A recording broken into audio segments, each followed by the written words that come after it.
Hello. इस lecture में हम डिस्कस करने वाले हैं रेक्टिफायर्स। रेक्टिफायर मतलब ऐसा डिवाइस जो कि एसी को डीसी में कन्वर्ट करे, एसी टू डीसी। तो एसी मतलब ऑल्टरनेटिंग, यानी कि इनपुट जो है आपका, उसके अंदर ऑल्टरनेटिंग दो पोलैरिटीज है। मान लो एक पॉजिटिव दूसरा नेगेटिव। तो जैसे यहाँ पे वी आई, ये इनपुट वोल्टेज का ग्राफ आपको दिखाई दे रहा है। इसमें देखो वैल्यूज पॉजिटिव भी हो रही है, नेगेटिव भी हो रही है, यानी दो पोलैरिटीज है। लेकिन आउटपुट में हमें चाहिए केवल एक ही पोलैरिटी, मान लो सिर्फ पॉजिटिव चाहिए। जैसे कि नीचे आउटपुट में तुम्हें दिखाई भी दे रहा है ग्राफ में, यहाँ पे केवल पॉजिटिव आ रहा है। वीओ आउटपुट वोल्टेज की वैल्यू नेगेटिव कभी भी नहीं हो रही।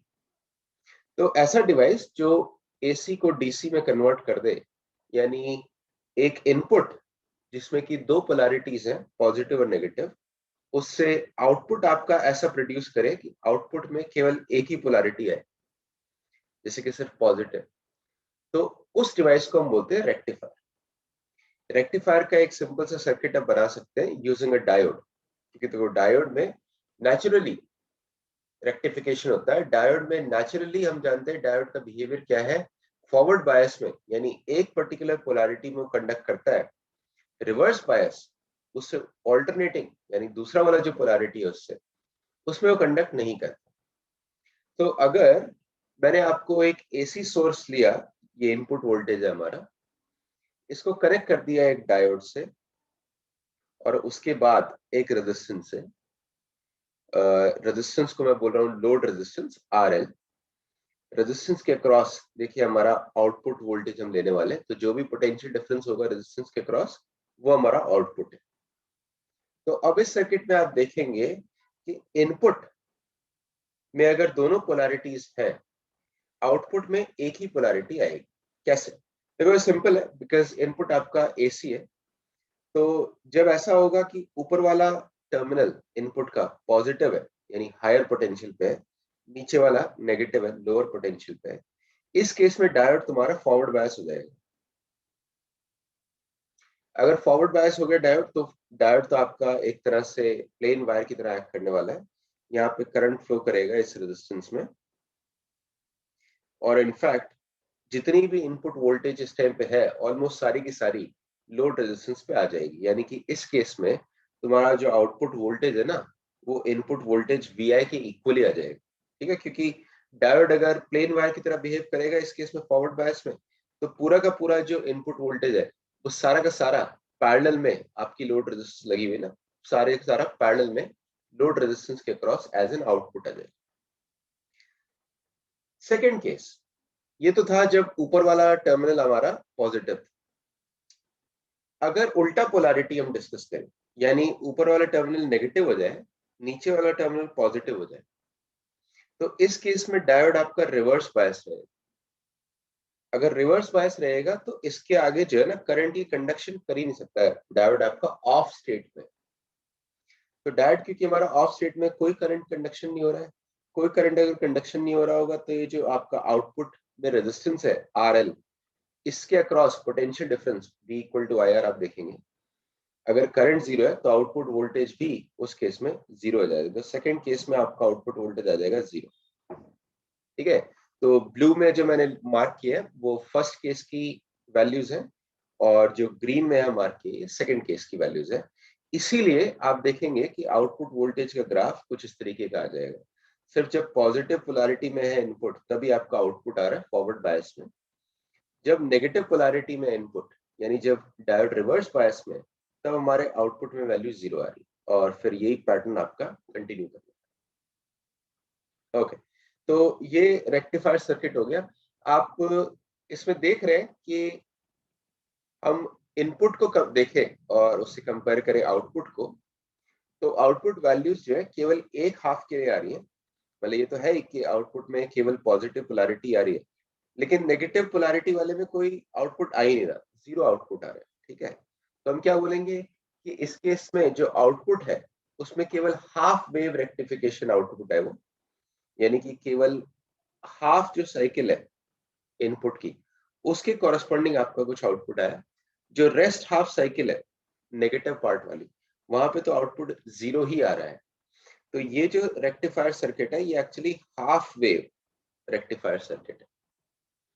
हम फुल वेव रेक्टिफायर सर्किट भी बना सकते हैं। उस केस में आप समझ गए होंगे अपने को 2 डायोड्स यूज करने पड़ेंगे।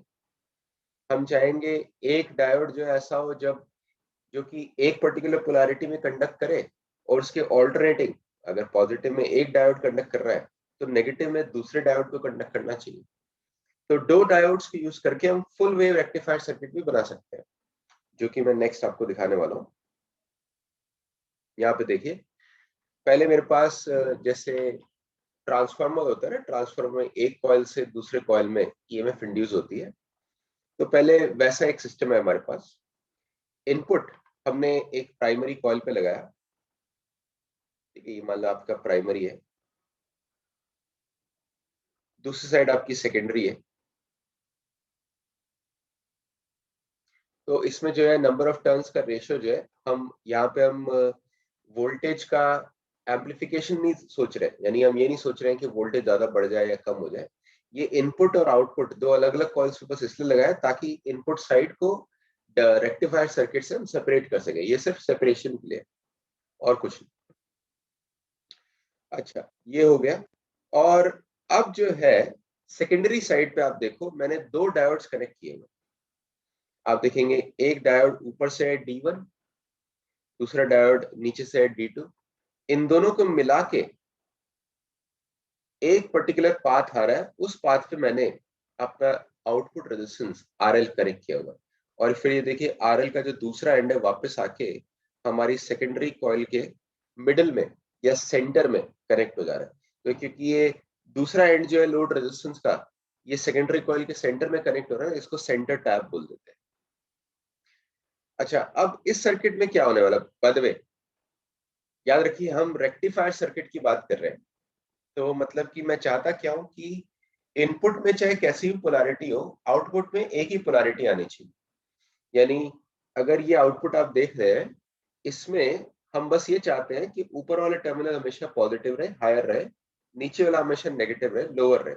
आउटपुट पोलैरिटी जो है कभी भी उल्टी नहीं होनी चाहिए। और वैसा ही देखो इस सर्किट में हो रहा है, क्योंकि आप रियलाइज करेंगे जब आपका इनपुट में अपर टर्मिनल पॉजिटिव होगा यानी हाई होगा, तो कौन सा डायोड कंडक्ट करने वाला है, जरा डायग्राम से देखो कौन सा डायोड आपका फॉरवर्ड बायस होगा। ऑब्वियसली उस केस में D1 फॉरवर्ड बायस हो जाएगा। अगर D1 फॉरवर्ड बायस हो जाएगा तो करंट आपका इस तरीके से फ्लो करेगा, और D2 रिवर्स बायस होगा तो D2 में से करंट नहीं जाने वाला है। तो करंट इस तरीके से फ्लो करेगा, और रेजिस्टेंस RL में करंट नीचे की तरफ आ रहा है। तो करंट अगर नीचे की तरफ आ रहा है, करंट आता है हायर से लोअर पोटेंशियल, यानी ऊपर वाला टर्मिनल जो है रेजिस्टेंस का वो पॉजिटिव रहेगा और नीचे वाला नेगेटिव रहेगा। और अब ये करंट वापस आपका सेंटर टैप के थ्रू सर्किट कंप्लीट करने वाला। ठीक है, तो ये तो होगा एक पोलैरिटी, जबकि ऊपर वाला इनपुट का टर्मिनल पॉजिटिव। सेकंड पोलैरिटी देखते हैं। सेकंड पोलैरिटी मैं ब्लू से मार्क कर रहा हूँ। सेकंड पोलैरिटी में मान लीजिए ऊपर वाला टर्मिनल इनपुट का पॉजिटिव है, नीचे वाला नेगेटिव, सॉरी उल्टा करना था ना। तो ऊपर वाला नेगेटिव है, नीचे वाला पॉजिटिव है। तो ऊपर वाला लोअर, नीचे वाला हाई। सेम सेकेंडरी साइड पे भी। तो इस केस में ऑब्वियसली हमारा D2 कंडक्ट करने लग जाएगा, D1 रिवर्स बायस। अगर D2 इसमें कंडक्ट किया तो क्या होगा, करंट आपका आएगा इधर से। D2 अब आपका प्लेन वायर की तरह बिहेव कर रहा है, लेकिन अब आप देख रहे हैं कि रजिस्टर में आपका करंट अभी भी नीचे की तरफ ही जा रहा है। ठीक है ना, एक सेकेंड, हाँ, रेजिस्टेंस में आप देखेंगे आपका करंट अभी भी नीचे की तरफ ही गया है, और वापस फिर ये आपका सेंटर टैप के थ्रू सर्किट कंप्लीट हो जाएगी। ठीक है, तो आई होप सबको क्लियर हो गई ये बातें। दोनों ही केस में RL में हमने देखा है करंट एक ही डायरेक्शन में, डाउनवर्ड्स। तो आउटपुट वोल्टेज की जो पोलैरिटी है और आउटपुट रेजिस्टेंस में जो करंट है उसकी पोलैरिटी या डायरेक्शन हमेशा सेम है। हमेशा आउटपुट में ऊपर वाला जो टर्मिनल है वही पॉजिटिव आ रहा है, हायर आ रहा है। ये ज्यादातर लोगों को समझ में आ गया होगा। करंट का फ्लो बट फिर भी क्योंकि थोड़े नंबर ऑफ एरोज यहाँ पे ज्यादा हो रहे हैं, तो मैं क्या करने वाला हूँ, एक बार इसको आपको अलग से रफ शीट पे भी ड्रॉ करके दिखा देता हूँ, दोनों पोलैरिटीज अलग अलग करके ड्रॉ कर देते हैं। सो पहले हमारा D1 इधर है,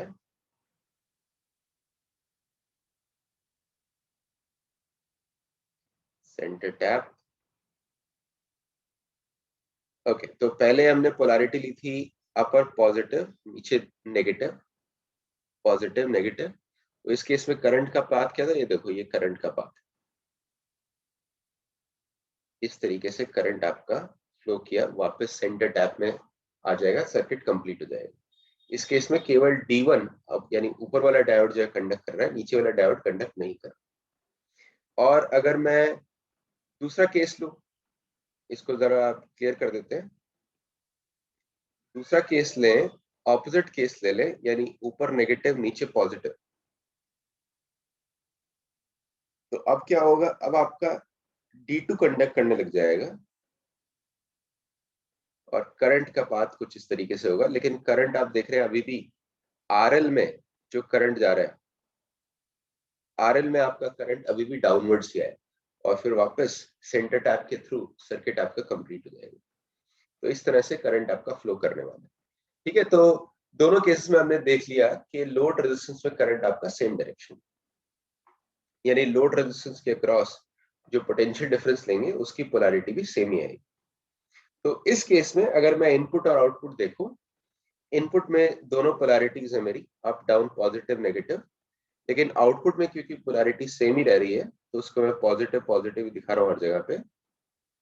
और बस डिफरेंस ये है कि एक बार अगर D1 कंडक्ट कर रहा है, एक इनपुट की एक पोलैरिटी में अगर D1 कंडक्ट कर रहा है, तो इनपुट की दूसरी पोलैरिटी में D2 कंडक्ट कर रहा होगा, और ऐसे आपका ये पैटर्न रिपीट करने वाला है। ठीक है, तो इसको क्योंकि इस बार पूरी वेव में, आउटपुट में पूरी वेव में रेक्टिफाइड आउटपुट आ रहा है, पॉजिटिव आउटपुट आ रहा है, तो ये आपका full wave rectifier circuit. Full wave rectifier circuit के लिए ये एक पर्टिकुलर फॉर्म मैंने आपको बताया, इसको बोलते हैं सेंटर टैप रेक्टिफायर सर्किट, जहां ये जो आपका सेंटर टैप है। इसके अलावा एक और डायग्राम, एक और डिजाइन भी पॉपुलर है, जिसको बोलते हैं bridge full wave rectifier circuit. तो ब्रिज टाइप रेक्टिफायर सर्किट में मैं नीचे दिखा रहा हूँ। देखिए, ये आपका ब्रिज टाइप हो गया। यहाँ पे आप देखेंगे कि इनपुट वोल्टेज है, इनपुट वोल्टेज हमने कनेक्ट किया है points A and points B पे। अब इसके बाद जो है 4 डायोड्स आपके कनेक्टेड है। ठीक है, तो और 4 डायोड कनेक्ट करके एक ब्रिज टाइप का स्ट्रक्चर बना रहे हैं, जो व्हीटस्टोन ब्रिज में जैसा स्ट्रक्चर होता है वैसा स्ट्रक्चर बनाने की कोशिश कर रहे हैं।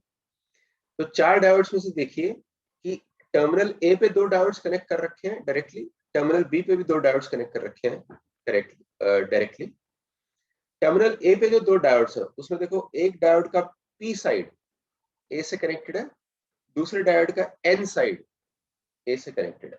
ऐसा ही B पे भी है, B पे भी एक डायोड का P साइड कनेक्टेड है डायरेक्टली और दूसरे डायोड का N साइड कनेक्टेड है डायरेक्टली। और अब उसके बाद ब्रिज में जो ब्रिज स्ट्रक्चर आपका बनता है, बीच में जो ब्रांच आती है उसको ब्रिज बोलते हैं। तो ब्रिज में आपका लोड रेजिस्टेंस कनेक्टेड है RL, जिसके अक्रॉस, इसके 2 टर्मिनल्स के अक्रॉस हम आउटपुट वोल्टेज लेने वाले हैं। ठीक है, तो इस डायग्राम में आउटपुट आपका आएगा C और D, ये जो पॉइंट्स है ना, इनके अक्रॉस। तो अब देखते हैं कि भाई इसमें आउटपुट रेक्टिफाइड आ रहा है या नहीं आ रहा है, और अगर आ रहा है तो कैसे आ रहा है। यानी कि मुझे देखना है कि इनपुट दोनों पोलैरिटीज में हो सकता है, तो आउटपुट कौन सी पोलैरिटी में आ रहा है। चलिए, इनपुट में एक पर्टिकुलर पोलैरिटी देखते हैं। लेट्स सपोज ऊपर वाला टर्मिनल इनपुट का पॉजिटिव है, नीचे वाला टर्मिनल नेगेटिव है। अब डायग्राम देख के सोचो कि कौन कौन से डायोड्स हैं आपके कंडक्ट करने वाले, कौन कौन से डायोड्स हैं फॉरवर्ड बायस होंगे। आप देखेंगे पॉइंट A से कनेक्टेड है P टर्मिनल डायोड D1 का, और पॉइंट A आपका हायर पे है, यानी कि इस केस में D1 जो है फॉरवर्ड बायस होगा, जबकि D2 का N कनेक्टेड है, ए से और ए हायर पे, तो D2 आपका रिवर्स बायस हो। ऐसे ही तुम समझ गए होगे, नीचे से अगर आप देखें, बी आपका यहाँ पे नेगेटिव टर्मिनल है, अभी बी से कौन सी डायोड की एन साइड कनेक्टेड है, आप देखेंगे D3 की, यानी D3 जो है फॉरवर्ड बायस हो जाएगा। अभी D4 का पी साइड कनेक्टेड है, तो D4 जो है आपका रिवर्स बायस हो जाएगा। यानी कि करंट जो आपका कौन से पाथ में फ्लो करने वाला है, आपकी बैटरी से, सोर्स से करंट निकलेगा ए तक, ए के बाद जाएगा D1 से, उसके बाद जाएगा लोड रेजिस्टेंस के थ्रू लेफ्ट में, और उसके बाद आपका ये करंट जाएगा D3 से, क्योंकि D3 फॉरवर्ड बायस है, एंड देन बी से वापस आ जाएगा। ठीक है, ये आपका सर्किट कंप्लीट हुआ। और इस केस में आप देख सकते हैं कौन से डायरेक्शन में करंट गया लोड रेजिस्टेंस में, लेफ्ट में गया, यानी पॉइंट डी जो है हायर पोटेंशियल पे आएगा, पॉइंट सी लोअर पोटेंशियल पे आएगा। ठीक है, तो ये हमने समझ लिया एक पोलैरिटी। इस केस में लोड रेजिस्टेंस में जो मेरा करंट है वो लेफ्ट में जा रहा है। दूसरी पोलैरिटी देखते हैं। अब उल्टा पोलैरिटी देख लेते हैं, यानी कि ऐसा मानते हैं कि ऊपर की तरफ जो है हमारा नेगेटिव है, नीचे की तरफ पॉजिटिव है, यानी ये नेगेटिव ये पॉजिटिव। सो ए जो टर्मिनल आपका, ए टर्मिनल नेगेटिव हो गया और बी टर्मिनल जो है वो पॉजिटिव। फिर से देख लो कौन से फॉरवर्ड बायस है, पॉजिटिव से जिसका पी साइड कनेक्टेड होगा वो फॉरवर्ड बायस है, तो इस बार D4 तुम्हारा फॉरवर्ड बायस होगा। बी पॉजिटिव है, उससे उसका पी साइड, D4 का पी साइड कनेक्टेड है, D3 का बी से एन साइड कनेक्टेड है, ये रिवर्स बायस है। ऐसे ऊपर आप देखें ए नेगेटिव टर्मिनल इस बार, और नेगेटिव टर्मिनल में एन साइड किसकी कनेक्टेड है, D2 की, तो ये आपका फॉरवर्ड बायस होगा। जबकि नेगेटिव टर्मिनल ए से D1 का पी साइड कनेक्टेड है, तो ये हमारा रिवर्स बायस है। यानी इस बार आपके फॉरवर्ड बायस कौन कौन से, D4 और D2। तो करंट कैसे फ्लो करेगा, करंट आपका सोर्स से, इनपुट से इस तरीके से निकलेगा बी तक, उसके बाद फॉरवर्ड बायस डायोड D4 में जाने वाला है, और फिर ऐसे लोड रेजिस्टेंस के अक्रॉस जाने वाला है, क्योंकि देखो ऊपर D1 तो रिवर्स बायस है, ठीक है, तो यहां से ऊपर नहीं जा सकता करंट, बीच में से ही जाने वाला है। लोड रेजिस्टेंस के क्रॉस है, और फिर से फॉरवर्ड बायस है आपका D2, तो ऐसे जाके ए से वापस आ जाएगा, सर्किट कंप्लीट हो जाएगा। तो ये हमने सेकंड पोलैरिटी डिस्कस कर ली इनपुट की। लेकिन इस केस में भी देख रहे हो कि लोड रेजिस्टेंस RL में हमारा जो करंट है वो लेफ्ट डायरेक्शन में ही है, यानी लोड रेजिस्टेंस में जो करंट की पोलैरिटी है वो सेम ही है, तो आउटपुट वोल्टेज की पोलैरिटी भी सेम ही रहेगी, प्लस आपका राइट में, नेगेटिव आपका लेफ्ट। तो इस केस में भी मैंने आपको दिखा दिया कि आउटपुट करंट और आउटपुट वोल्टेज की पोलैरिटी सेम ही रहने वाली है। दोनों केसेस में इनपुट की कंप्लीट साइकिल में कंडक्ट करने वाला है, तो ये भी एक फुल वेव रेक्टिफायर का एग्जांपल। अच्छा, अब जो है हम लोग रेक्टिफायर का एफिशिएंसी डिस्कस करने वाले हैं। यहाँ पे एक चीज ध्यान रखिएगा कि रेक्टिफायर का एफिशिएंसी किस तरीके से डिफाइन होता है, उसको थोड़ा ध्यान दीजिए। तो एफिशिएंसी में आउटपुट और इनपुट का रेशियो लेते हैं, वो तो है ही, लेकिन हम आउटपुट वोल्टेज और इनपुट वोल्टेज का रेशियो लेने की जगह रेक्टिफायर की जो एफिशिएंसी होती है उसकी डेफिनेशन में आउटपुट पावर और इनपुट पावर का रेशियो लेते हैं। तो पहली चीज तो ये है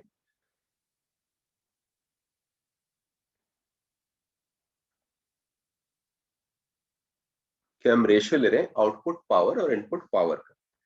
उसके अलावा आउटपुट पावर में मैं लिख रहा हूं आउटपुट डीसी पावर, क्योंकि देखो रेक्टिफायर का काम क्या है, डीसी से, सॉरी, एसी से डीसी में कन्वर्ट करना। तो आउटपुट जो है उसमें हमारी उसकी इंपॉर्टेंस क्यों है, क्योंकि वो डीसी में कन्वर्ट होंगे। Output DC power divide by input AC power, ये तो हमारी हो गई फ्रैक्शनल एफिशिएंसी। इसको मल्टीप्लाई करते हैं अगर आप 100 से, तो परसेंटेज में आंसर आ जाएगा। अब आउटपुट डीसी पावर का क्या मतलब है, उसको भी थोड़ा समझ लीजिए। देखो आउटपुट, जैसे मैं फुल वेव रेक्टिफायर की बात कर रहा हूँ, तो इनपुट में तो मेरी दोनों पोलैरिटीज है। लेट्स से इनपुट वोल्टेज है मेरी कुछ Vm sign omega T, Vm मतलब मैक्सिमम वैल्यू, तो ये Vm आपका एम्पलीट्यूड है, ये मेरा इनपुट वोल्टेज का फंक्शन है। तो फुल वेव रेक्टिफायर में आउटपुट वोल्टेज जो है उसमें केवल एक ही पोलैरिटी आएगी, सारी की सारी वैल्यूज ये पॉजिटिव हो जाएंगी। ठीक है, तो आउटपुट वोल्टेज को मैं ऐसे लिख सकता हूँ mod of Vm sign omega T. ये समझ गए ना, मॉड से जहां पे भी साइन ओमेगा टी नेगेटिव हो रहा होगा, मॉड जो है उसको पॉजिटिव कर देगा, तो ये जो नेगेटिव पोलैरिटी था ये पॉजिटिव पोलैरिटी में कन्वर्ट हो। तो मेरा आउटपुट वोल्टेज कुछ इस तरीके का दिखता है फुल वेव रेक्टिफायर के लिए। आउटपुट डीसी पावर का क्या मतलब हुआ? देखो डीसी में एक तो ये तो चीज हो ही गया कि हमारा सिर्फ एक पोलैरिटी है। दूसरा एक चीज आपको ध्यान रखना है कि डीसी का मतलब हम लेते हैं कि सारा का सारा वैल्यू जो है कांस्टेंट है। तो क्या हम करेंगे ना कि ये जो आपकी आउटपुट वोल्टेज आई है इसको एक single value, single constant value से इफेक्टिवली रिप्लेस करने वाले हैं। अगर मैं आपको बोलूं कि बहुत सारी वैल्यूज हैं, या आपकी आउटपुट वोल्टेज है ये ऐसे वेरी कर रही है टाइम के साथ, इसकी एक सिंगल इफेक्टिव वैल्यू क्या आएगी? तो वो ऑब्वियसली होगी इसकी एवरेज वैल्यू। ठीक है, यानी कि इसकी अगर आप एवरेज वैल्यू निकालें तो उसको हम बोलते हैं इफेक्टिव वैल्यू या फिर डीसी वैल्यू। तो एवरेज इसका जो निकालोगे उससे जो पावर आएगा, यानी डीसी वैल्यू से जो पावर आएगा उसकी हम बात करें। तो कैसे उसको डिफाइन कर सकते हैं?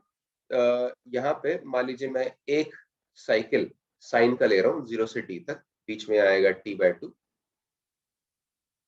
एक साइकिल में एवरेज निकालना चाह रहा हूँ, तो हम लोग जानते हैं किसी भी कंटिन्यूस फंक्शन की अगर टाइम का कोई फंक्शन है तो उसकी एवरेज कैसे निकालते हैं, ये तो हम ऑलरेडी जानते हैं। Integration of function divide by integration of time, इस तरह से लिखेंगे तो आपके पास एवरेज आ जाएगा। तो पहले आउटपुट डीसी वोल्टेज निकालने के लिए या फिर आउटपुट डीसी वैल्यू निकालने के लिए उसको मैं लिख रहा हूँ VDC। हम क्या करेंगे? आउटपुट का एवरेज निकालेंगे, और आउटपुट का एवरेज इंटीग्रेशन से लिख सकते हैं।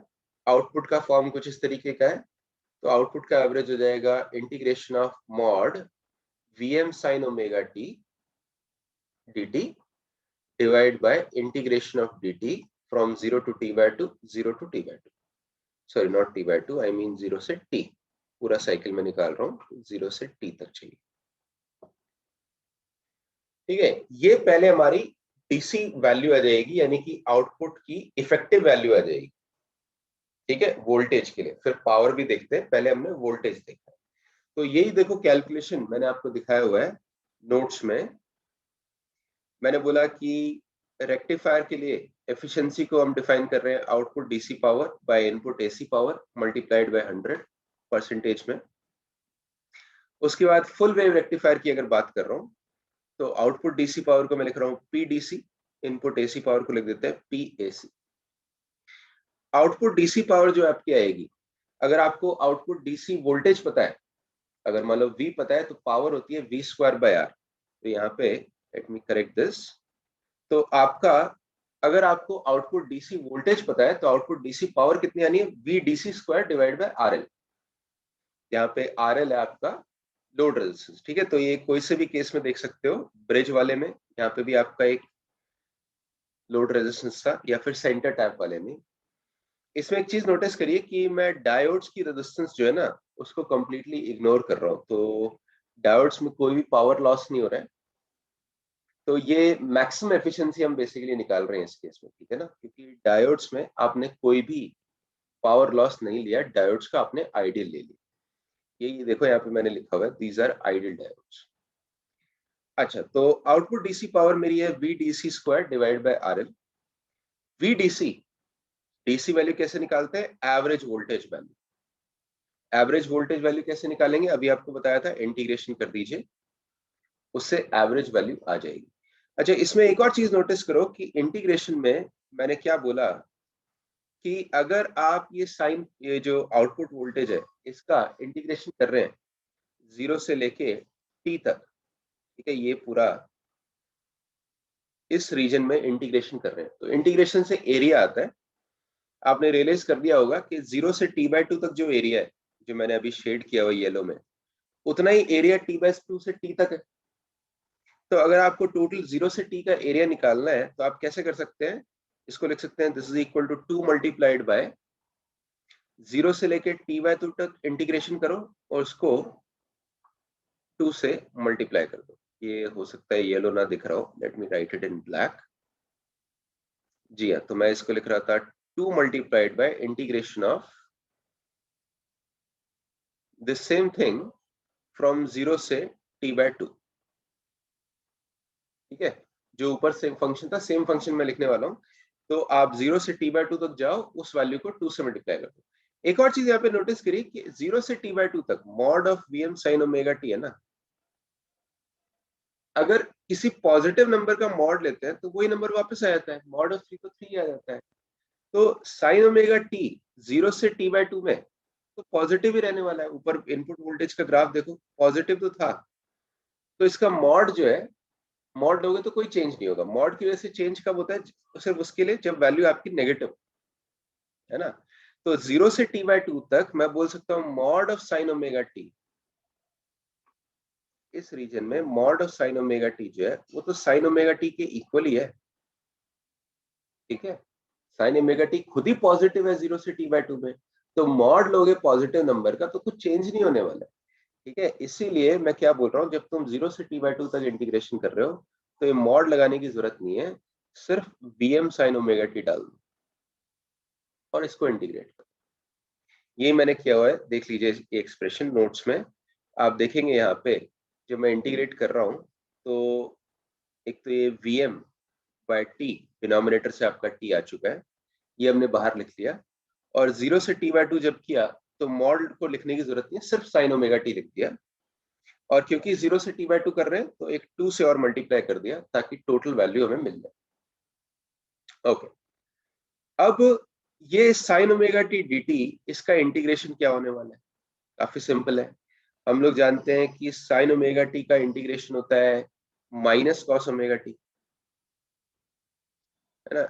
साइन ओमेगा टी dt 0 से t/2 जाने वाले हैं, तो साइन ओमेगा टी का इंटीग्रेशन होने वाला है माइनस कॉस ओमेगा टी, और t के साथ t का कोफिशिएंट क्योंकि ओमेगा है तो ओमेगा से डिवाइड भी करेंगे, फ्रॉम 0 टू t/2। याद रखिए ओमेगा इज 2π/t। तो जब लिमिट्स डालोगे इसमें, एक बार t/2 डालोगे, दूसरी बार 0 डालेंगे, तो आप देखेंगे न्यूमरेटर में आपका आने वाला है 2। You can verify it, numerator में 2 आएगा, नीचे आपका ओमेगा है, और चाहे तो ओमेगा को टाइम पीरियड के टर्म्स में लिख सकते हैं 2π/t। तो ये आपकी इंटीग्रेशन की वैल्यू आ जाएगी। ये अगर इंटीग्रेशन की वैल्यू आ गई तो हमारा एफिशिएंसी कितना आ रहा है देख लीजिए। ये हमने इंटीग्रेशन की वैल्यू देखो लिख दी 2/ओमेगा, ऊपर ये 2 तो था ही पहले से, और ये वाला टर्म भी था। इसमें मैंने टाइम पीरियड को ओमेगा के टर्म्स में लिख दिया t इक्वल टू 2π/ओमेगा, ताकि ये जो ओमेगा वाला टर्म है ना इधर कैंसिल हो जाए। अब देखिए कॉमन टर्म्स यहाँ पे कैंसिल करिए। कॉमन टर्म्स कैंसिल करने के बाद आप आराम से वेरीफाई कर सकते हैं। देखिए यहाँ पे वैल्यू आ रही होगी 2Vm/π, यानी VDC आउटपुट में इफेक्टिव डीसी वैल्यू आ गई हमारी वोल्टेज के लिए 2Vm/π। ये तो वोल्टेज की वैल्यू होगी। पावर की वैल्यू क्या होगी? Output DC power, output DC power है VDC² डिवाइड बाय RL, तो वो भी हमने लिख लिया। इनपुट एसी पावर चाहिए। एसी में आपको याद होगा कि जब पावर निकालते हैं तो आरएमएस वोल्टेज यूज करते हैं। तो इनपुट एसी पावर अगर आप निकाल रहे हैं तो हम क्या बोलेंगे? Vrms² divide by load resistance. अब Vrms क्या होगा? अगर आपका इनपुट वोल्टेज वही सेम फंक्शन ले रहे हैं Vm sin ओमेगा टी, या फंक्शन ले रहे हैं, तो आरएमएस की वैल्यू क्या होने वाली है? आरएमएस की वैल्यू होने वाली है Vm/√2, यानी कि आरएमएस स्क्वायर की वैल्यू क्या होगी? Vm² divide by 2। और यही मैं यूज कर रहा हूँ यहाँ पे देखो, ये मैंने V0 लिख दिया है, तो V0 की जगह मैं इसको Vm लिख देता हूँ। पहले मैंने मैक्सिमम वैल्यू V0 लिया हुआ था, लेकिन अब मैक्सिमम वैल्यू क्योंकि Vm बोल रहे हैं ना, तो आरएमएस वैल्यू आपका Vm/√2, यानी कि Vrms² देखेंगे, Vrms² आपका हो जाएगा इसका स्क्वायर करके Vm²/2, और उसको RL से और डिवाइड करना है, तो देखो इनपुट एसी पावर आपका आ गया Vm²/2 RL। ठीक है, तो आई होप ये दोनों वैल्यूज सबको क्लियर है। मैं एक बार जल्दी से ये पॉइंट क्लियर कर देता हूँ, क्या क्या हमने डिस्कस किया। एक तो एफिशिएंसी में मैं बोलूंगा input DC power divide by output AC power multiplied by 100, तो ये परसेंटेज एफिशिएंसी है। इनपुट डीसी पावर में हमने क्या लिखा, DC voltage square divide by resistance. DC voltage की वैल्यू क्या आई थी, अगर हम वी आई ले रहे हैं VM sine omega T, VO ले रहे हैं mod VM sine omega T. तो डीसी वोल्टेज आपकी आती है एवरेज निकाल के, आउटपुट की एवरेज निकाल के, और एवरेज आई थी 2 वीएम बाय पाई। तो 2 VM by pi whole square divide by R M, यानी ये हो गया हमारा 4 VM square by pi square R L. Input AC में, एसी में हम जानते हैं आरएमएस वैल्यू यूज करनी होती है। आरएमएस वैल्यू आपको पता है वीएम बाय रूट 2 होगी, उसका स्क्वायर करेंगे और डिवाइड कर देंगे आरएल से। तो देख सकते हैं इनपुट एसी पावर में आ जाएगा वीएम स्क्वायर बाय 2 आरएल। तो आउटपुट डीसी पावर आ चुकी है, इनपुट एसी पावर आ चुकी है, इनका रेशियो लेके 100 से मल्टीप्लाई कर दें तो हमारी एफिशिएंसी आ जाएगी। वही हम आगे कर रहे हैं, देख लीजिए। ईटा में दोनों के रेशियो को 100 से मल्टीप्लाई कर रहे हैं, तो आपने देखा होगा बाकी वीएम स्क्वायर तो कैंसिल होने वाला है, आरएल भी कैंसिल होने वाला है। आप देखेंगे जब दोनों का रेशियो लेंगे आपके पास बचने वाला है 8 बाय पाई स्क्वायर इंटू 100। तो आप कैलकुलेट करके देख सकते हैं 8 bye pi square into 100 calculate करोगे तो अप्रोक्सीमेटली वो 81.2% आ गया होगा। और यहाँ पे फिर से मैं आपको याद दिला रहा हूँ, हमने आइडियल डायोड्स लिए थे, डायोड्स में हमने कोई भी लॉस नहीं लिया था। तो ये जो है ना, ये मैक्सिमम एफिशिएंसी आ रही है फुल वेव रेक्टिफायर के लिए। मैक्सिमम पॉसिबल एफिशिएंसी आपकी 81.2%। अच्छा, ये हो गया फुल वेव रेक्टिफायर का। अगर आपसे पूछे हाफ वेव रेक्टिफायर का, तो बड़ा सिंपल है। फुल वेव रेक्टिफायर में जो पावर आता है वो पूरे टाइम में आता है, यानी कि फुल वेव में आता है आउटपुट। जैसे ऊपर आई थिंक मैंने ग्राफ दिखाया, दोबारा दिखा देते हैं। तो फुल वेव में जो आउटपुट पावर आ रहा होगा वो पूरी वेव में आ रहा है। ये मान लो इनपुट है, तो फुल वेव के लिए आउटपुट हर जगह आ रहा है। लेकिन हाफ वेव में हम क्या जानते हैं, केवल एक ही पार्ट में, एक ही पोलैरिटी में, इनपुट की मान लो पॉजिटिव पोलैरिटी के लिए ही आउटपुट आने वाला है, जो कि हमने सर्किट दिखाया था हाफ वेव रेक्टिफायर का, जब केवल एक ही डायोड था। जब इनपुट की नेगेटिव पोलैरिटी आती है तो आउटपुट 0 आ जाता है। तो आई एम श्योर आप समझ गए होंगे, क्योंकि आउटपुट जो है आधे टाइम के लिए आ रहा है, तो आउटपुट में जो पावर आएगी वो भी हाफ ही आने वाली है। इसलिए अगर आपकी आउटपुट पावर हाफ हो गई तो आउटपुट एफिशिएंसी भी हाफ हो जाएगी, ठीक है ना। क्योंकि आउटपुट डीसी पावर जो है, अगर मैं हाफ वेव रेक्टिफायर में जाऊंगा तो ये मल्टीप्लाइड बाय हाफ करना पड़ेगा, यानी एफिशिएंसी भी मल्टीप्लाइड बाय हाफ हो जाएगी। तो अगर फुल वेव में आपकी एफिशिएंसी आई है 81.2, तो हाफ वेव में क्या आने वाली है, फुल वेव को हाफ से मल्टीप्लाई कर दो, तो आप देखेंगे आ जाएगी 40.6%। ठीक है, ये दोनों की एफिशिएंसी हो गई। चलिए नेक्स्ट हम लोग डिस्कस करने वाले हैं जीनर डायोड, जो कि नेक्स्ट लेक्चर में डिस्कस करेंगे। अभी के लिए इतना ही, थैंक यू।